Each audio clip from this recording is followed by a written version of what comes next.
A new report shows that the Catholic Church has spent millions of dollars lobbying against the efforts to hold their own clergy members liable for molesting children. You know, I look at this. I look at this story. Every day you go to the newspaper when you see another molestation story, and you hear this same thing. Oh, we feel terrible about this as the Catholic Church. We apologize. We're trying to turn a new leaf on this. We're so sorry. While they're saying that, they're spending $5, $6, $7 million state by state trying to make sure that the statute of limitations doesn't change so their old priests can't be held responsible for going after little boys. I mean, that's the Catholic Church. That is this crazy culture, this cult-like thing that we call the Catholic Church nowadays. We accept as a church, it's a cult. Yeah. But that's the dichotomy here, isn't it? Well, you know, I actually would describe it more as a modern-day corporation, because their public face is saying, oh, listen, we don't want anybody to be harmed. We're absolutely going to take the right steps. We're going to make this right for the people who are harmed.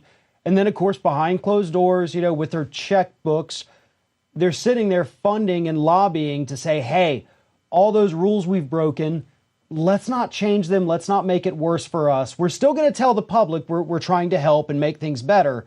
But just like a corporation will do, they're still sitting there saying, hey, we got to get rid of these regulations. We don't ever want to be held accountable. And that's what they're doing, because right now you have these states, they want to change the statute of limitation from 23 all the way to 55. So suddenly you open up a huge area. New York, great example. Yeah. They did that in New York.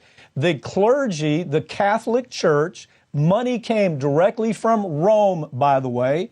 You know, those palaces that they have in Rome built with the gold and the marble, and you would think God lived there, you know.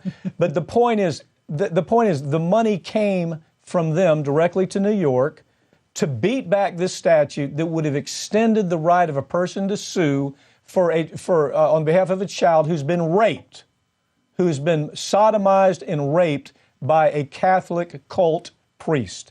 And now you tell me, you know, how that can be a bad thing to open the door. Let's open the door. And when I hear them say, oh, we just feel so terrible, this is just awful, we apologize. If you look at the number, it's startling. I mean, some of the numbers on here, if you just take a look at who's doing all this, about 150 priests were responsible for raping 3,000 children. Okay, that's the numbers that come out here. Now, so we say, and then you start asking the question, where does all this come from? Where did we get this idea that a priest shouldn't be able to marry? There's not a word in the Bible anywhere, New Testament, Old Testament, says anything about a priest not being able to be married. Paul, you know, Apostle Paul says, yeah, maybe I'm not married and I get a lot done, but nobody says, hey, go to the top of a mountain, dress up in a damn Franciscan robe, drink beer, plant a garden, and diddle kids in the afternoon. That's the kind of that's my take on this as I look at it. This makes me furious.